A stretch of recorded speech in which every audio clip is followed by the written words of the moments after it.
Identité et bien vivre ensemble, parce qu'on vit ensemble. Simplement, est-ce que c'est au sens mathématique des ensembles disjoints, conjoints ou uniques? Donc, je me suis dit, comment je vais essayer d'aborder ça, sachant qu'il y a des questions à régler d'emblée, des questions que j'ai entendues. Moi-même, je vis à Toulouse depuis très très longtemps. J'ai un enfant qui a grandi à Toulouse, qui s'est posé les mêmes questions d'identité, etc. Donc je me suis dit, je vais prendre du recul et je vais aller vers des choses qui ne sont pas directement dans notre environnement quotidien. En partant du principe que plusieurs choses. Vivre ensemble, c'est apprendre à se connaître. Donc ça veut dire qu'il faut connaître la culture de l'autre. La culture de l'autre, c'est les civilisations. Et puis c'est une question aussi d'analogie de parcours. Mon prédécesseur a parlé de carte du monde et de carte mentale. C'est une question aussi de représentativité. La réalité, c'est la représentation que l'on se fait des choses. Et dans l'identité, dans le vivre ensemble ou bien vivre ensemble, il y a une dimension fondamentale qui est la dimension de l'espace et du temps, l'espace spatio-temporel. Quand vous prenez une image à 2 dimensions, vous perdez la 3e dimension. Quand on vous montre une bouteille, vous imaginez la bouteille en 3 dimensions. Mais si vous ne connaissez pas l'objet, vous ne pouvez pas l'imaginer. Donc cette dimension spatio-temporelle, elle est importante pour comprendre ce phénomène d'identité et puis aussi ce phénomène de vivre ensemble. Depuis la chute du mur de Berlin, vous l'avez constaté, il y a quand même un regain de spiritualité. Quand le mur de Berlin est tombé, la première chose qu'ont fait les soviétiques, c'est de réouvrir les églises et les lieux de culte. Donc le regain de spiritualité, aujourd'hui, il est partout dans le monde, y compris dans le monde musulman. Quand vous allez aux États-Unis, vous remplissez des stades entiers de gens qui sont là pour, disons, célébrer leur religion. Et puis, une des voies d'approche aussi, c'est l'approche laïque des questions qui permet effectivement de ne pas se faire embarquer dans des discussions qui sont peut-être impossibles à faire dans la mesure où on n'a pas la connaissance. Donc, j'ai pris d'abord la question de la diversité culturelle. Je me suis permis de reproduire les articles le 1 et le 2 de l'UNESCO, qui définit la diversité culturelle, patrimoine commun et l'humanité. Vous voyez que cette diversité s'incarne dans l'originalité et la pluralité des identités, qui est source d'échanges et d'innovation, et qu'elle constitue le patrimoine commun de l'humanité. Le 2e article, elle définit la diversité culturelle et le pluralisme culturel, c'est-à-dire comment passer de la diversité culturelle à la gestion de cette diversité culturelle pour aller vers le pluralisme. Et donc ça, c'est la réponse politique à cette question de diversité. Donc, première chose, identité. Identité, est-ce que c'est une identité ou des identités? Vous savez que l'identité n'est pas choisie, c'est quelque chose qui est subi par l'éducation, la famille, l'école, qui est les normes sociales, la culture, le sport, les médias, les loisirs, l'histoire et la représentation du monde. C'est-à-dire que quelle est la représentation que j'ai du monde pour mon identité culturelle. Donc je suis parti un petit peu plus loin pour voir quelles sont les composantes de nos identités. Donc on part de l'Empire grec d'Alexandrie qui se situe aux alentours du IVe siècle avant Jésus-Christ. Vous voyez l'ère géographique, je parlais de l'espace et du temps. L'ère géographique, vous voyez tout cet ensemble-là qui faisait partie de cet empire. Donc il y avait des gens, nous descendons de ces gens-là. Puis ensuite, si on vient un petit peu plus loin, nous avons l'Empire perse, avec aussi cette ère qui est des espaces qui sont plus ou moins communs en fonction du temps. C'est-à-dire que vous voyez qu'ici, l'Empire perse va jusqu'à Byzance, mais dans le temps, entre moins 560 et plus 560, il y a eu des variations, et donc du coup, des apports culturels, des apports d'us, de coutumes, de traditions, etc. L'Empire romain, vous voyez que l'Empire romain, lui aussi, il a pendant quelques siècles été sur le bassin méditerranéen et plus loin. Vous avez différentes couleurs qui vous montrent les expansions de l'Empire romain jusqu'au IIIe siècle après Jésus-Christ. Donc là aussi, vous avez un apport, c'est-à-dire les traditions, les us, les cultures, les coutumes, la façon de penser, les mentalités sont intégrées. Et puis, vous avez les invasions barbares, ce qu'on appelait les invasions barbares du point de vue de l'Empire civilisé. Et vous voyez que ces invasions barbares, elles ont envahi le bassin méditerranéen. Et donc vous voyez que par exemple les Vandales sont passés en Espagne, puis ils sont passés en Afrique, et donc vous savez bien que nous retrouvons maintenant des sites archéologiques. Donc ces Goths, ces Visigoths, ces barbares, les Suèves, les Vandales, etc., tous ces gens-là ont contribué à nos identités, même si on a perdu la mémoire de cette identité, elle y est. Hein, elle y est. D'ailleurs, l'expression la plus aujourd'hui contemporaine, c'est qu'au Maroc, l'Institut Royal Amazigh a choisi le tifinagh comme caractère pour écrire le berbère, alors que le berbère du temps des Almohades s'écrivait avec l'arabe, avec les caractères arabes. Aujourd'hui, le tifinagh, il y a des caractères grecs et latins dedans. Donc c'est bien la preuve qu'il y a un apport. Et puis on vient vers l'expansion, l'Empire arabo-musulman. Vous avez ici différentes couleurs qui vous montrent comment l'Empire s'est étendu. Jusqu'à la mort du prophète, c'était juste une partie de la péninsule arabique. Puis ensuite, les Omeyyades, les 4 califes, puis les Omeyyades, les Abbassides. Et vous voyez que cette extension a été, entre le 7e et le 10e siècle, relativement globale et qui retrouve à peu près la même ère géographique avec des frontières qui sont mouvantes. 751, vous voyez là-haut en haut à droite, c'est cette bataille-là qui a eu pour conséquence l'introduction du papier dans le monde occidental, puisque à Samarcande, il y avait des Chinois, puisque vous savez que les Chinois fabriquent du papier depuis très très longtemps.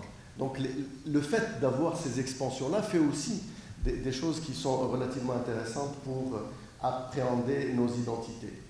Un peu plus loin, cet empire arabo-musulman au XIe et au XIIIe siècle, vous voyez qu'il a encore bougé. D'accord ? Vous avez en bas sur la partie Afrique, c'est-à-dire du côté du Maroc, l'expansion almoravide qui va jusqu'en Afrique.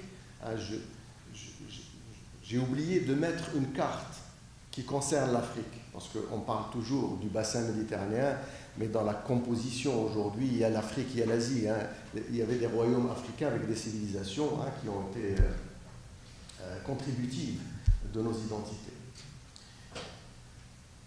Et puis, on arrive là, sur cet aspect du XIIIe, XIVe siècle. Vous voyez que ça a bougé, que du côté Afrique, c'est monté, du côté du nord, en Espagne, ça a bougé, et de l'autre côté, avec l'empire des Mongols qui a poussé vers l'Europe. Et puis j'ai fait un saut, parce que c'était simplement pour donner une idée, c'est-à-dire les identités culturelles sont plurielles, multiples à travers le temps, et on arrive aux empires coloniaux. Et quand on regarde la carte des empires coloniaux, on peut se poser la question de la représentativité ou de la représentation que l'on se fait du colonialisme. C'est la même chose que ce qu'on a vu depuis 2000 ans. C'est-à-dire que vous avez des variations de temps, d'empire, etc. Bon, aujourd'hui, les empires coloniaux qui, en 1914, avec les différentes couleurs qui vous montrent les différents pays qui sont originaires de ça. Donc ça, si vous voulez, c'était la première partie. Je voulais saisir cet aspect spatio-temporel des identités et que tout compte fait, la colonisation, c'est comme l'Empire romain, comme l'Empire perse, comme l'Empire arabo-musulman, c'est-à-dire qu'il n'y a pas de spécificité particulière du fait qu'en 1914, on a cette carte. Et puis en 1945, c'est la même chose. Donc, on parle bien vivre ensemble. Donc j'ai choisi arbitrairement un des exemples les plus significatifs qui s'est déroulé ou qui est intervenu en Espagne et le sud de la France, que l'on a appelé la convivencia, c'est-à-dire un art de vivre ensemble. D'abord, un petit rappel. Le concile de Tolède en 589, les Gaules, les Visigoths, enfin les Vandales, etc., c'était des Ariens. Alors, il n'y a pas très longtemps, j'ai parlé avec quelqu'un d'Arien, mais il m'a dit, mais ce sont les nazis. Question de représentation que l'on a. J'ai dit, les nazis se sont appropriés la notion d'Arien, mais les Ariens, ce ne sont pas les nazis. Les Ariens, c'est un prêtre, Arius, qui n'était pas d'accord avec la vision catholique de la représentation du Christ, etc. Donc, les Germains et les Visigoths en Espagne étaient ariens. Et donc, l'Église catholique a essayé de les convaincre. Et il a fini, le roi Visigoth, Recared, a fini par se convertir au catholicisme. Et à ce concile, il y a eu promulgation de 14 canons, du S qui n'est pas sur canon, interdisant aux Juifs de posséder des esclaves chrétiens. Le roi qui a suivi Sisébut en 612-621 a ordonné en 615, sous peine de mort, le baptême de tous les Juifs. Et en 694, le roi Égica a réduit en esclavage tous les Juifs de son royaume. D'accord ? Parce qu'on s'est posé la question souvent de savoir pourquoi l'Espagne a été regardée entre 711, l'entrée des troupes arabo-musulmanes, et l'arrivée à Toulouse, là-bas c'était 721, il s'est écoulé 20 ans pour conquérir un pays. À l'époque, c'était excessivement difficile. Donc on sait aujourd'hui pourquoi, à la fois en Espagne, mais aussi de l'autre côté, c'est-à-dire en Irak, etc., en Perse, c'est que les chrétiens monophysites et les orthodoxes étaient persécutés, et en Perse, et dans l'Empire romain d'Orient, et les juifs, pareil. Donc si vous voulez, Tariq ibn Ziyad, quand il a traversé le détroit, c'est parce que les juifs l'ont aidé. Ils l'ont aidé à la fois financièrement et ils l'ont aidé stratégiquement. Il y avait des villes qui étaient conquises, qui étaient confiées aux juifs pour garder les villes. D'accord ? Et pour les chrétiens, c'était la même chose. Donc cette ère de convivencia, elle est dans cette partie-là que vous voyez. Et du sud de la France, vous voyez, c'est l'Occitanie. Donc, quelles sont les causes ? D'abord, c'est une nécessité dictée par les effectifs. Les premiers siècles de la conquête, les Arabes étaient minoritaires, les populations étaient favorables parce qu'elles étaient écrasées d'impôts et persécutées, et sans la religion musulmane, ça ne pouvait pas se faire, parce que justement, il y avait cette position de dhimmi, c'est-à-dire que dans la religion musulmane, les gens du livre, on leur devait protection, bien évidemment, en payant tribut. Donc les contrats de capitulation étaient des contrats juridiques, garantis par la religion. Donc là, vous voyez un certain nombre de choses. Le gouverneur d'Orihuela a eu... donc ça tranchait avec la pratique de l'époque. Bien évidemment, les premiers temps, c'était le pillage, puis ensuite, il a fallu cohabiter. Ce qui a été renforcé, c'est les unions mixtes entre les musulmans et les chrétiens qui ont donné des populations qui sont, vous voyez, là vous avez deux exemples, et puis les conversions des chrétiens. Chaque communauté avait une administration différente, d'accord ? Le commerce pour les chrétiens qui réglait tous les problèmes des chrétiens, et le rabbin qui réglait, le grand rabbin qui réglait tous les problèmes des rabbins. Et ça, c'était des gens qui étaient élus et qui étaient bien évidemment approuvés par l'émir. Ce qui est important, c'est que l'enseignement était dispensé dans les différentes religions, mais avec la culture dominante, qui était la culture arabe. Ce qui est aujourd'hui impensable, c'est que l'enseignement supérieur donné en arabe dans les mosquées était ouvert aux femmes, aux chrétiens et aux juifs. D'accord ? Ce qu'aujourd'hui, on a du mal à imaginer. Et donc, il y avait une coexistence spatiale entre les communautés, contrairement à ce qu'on pense. On a hérité les mellahs que l'on retrouve en Afrique du Nord. D'accord ? C'est un héritage tardif. Au départ, les cultures étaient mélangées. Bon, donc, Ensuite, il y a eu quand même, mais il faut pas idéaliser, hein, les arabo-musulmans idéalisent l'Espagne, il y avait quand même des sursauts, il y avait des groupes qui n'étaient pas d'accord, etc.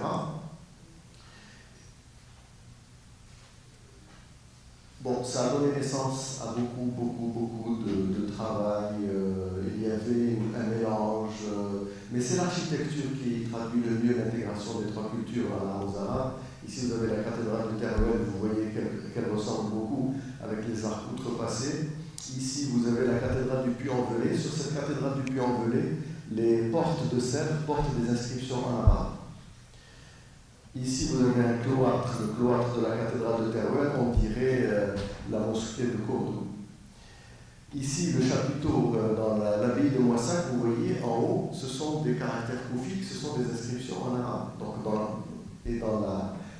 je parle simplement de l'Occitanie, qui est le pays derrière, plus de 1500 édifices portent des inscriptions en arabe.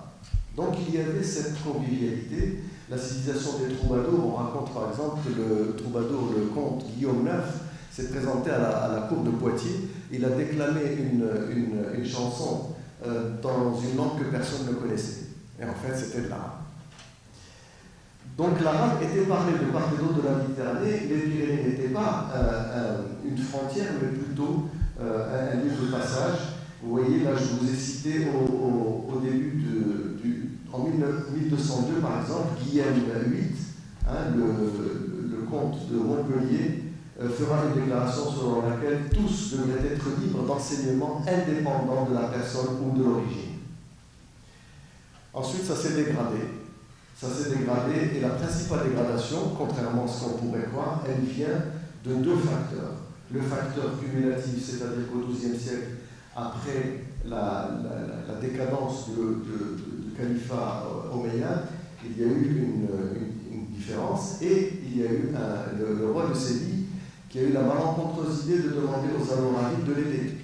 Et donc les Almoravides ont profité pour envahir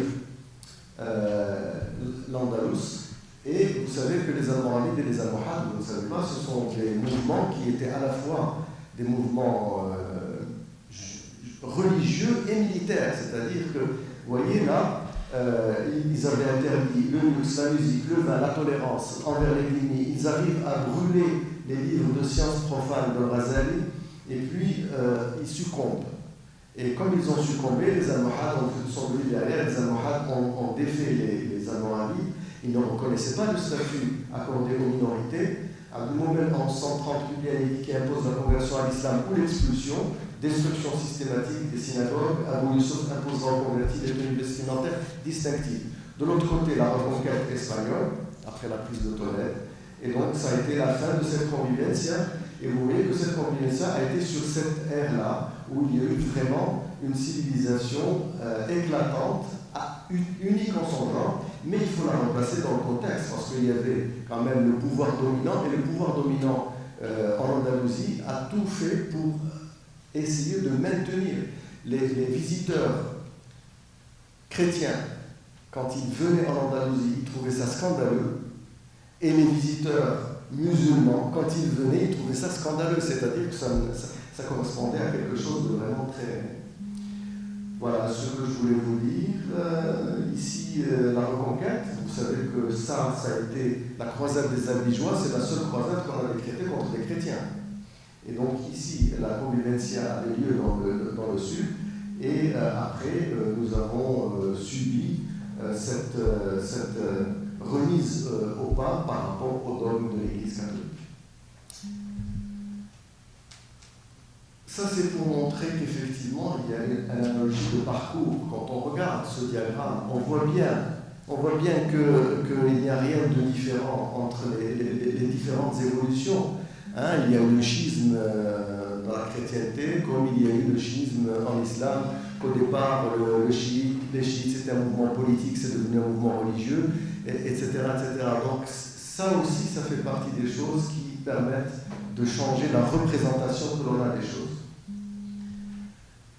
Benjamin Franklin a dit « Une société qui accepte de perdre un peu de liberté pour un peu de sécurité ne mérite ni l'une ni l'autre et finit par perdre les deux. Et donc, en conclusion, ce que je voulais vous transmettre comme message, c'est que pour bien vivre ensemble, il faut qu'il y ait une éducation réciproque dans la culture de l'autre. Merci.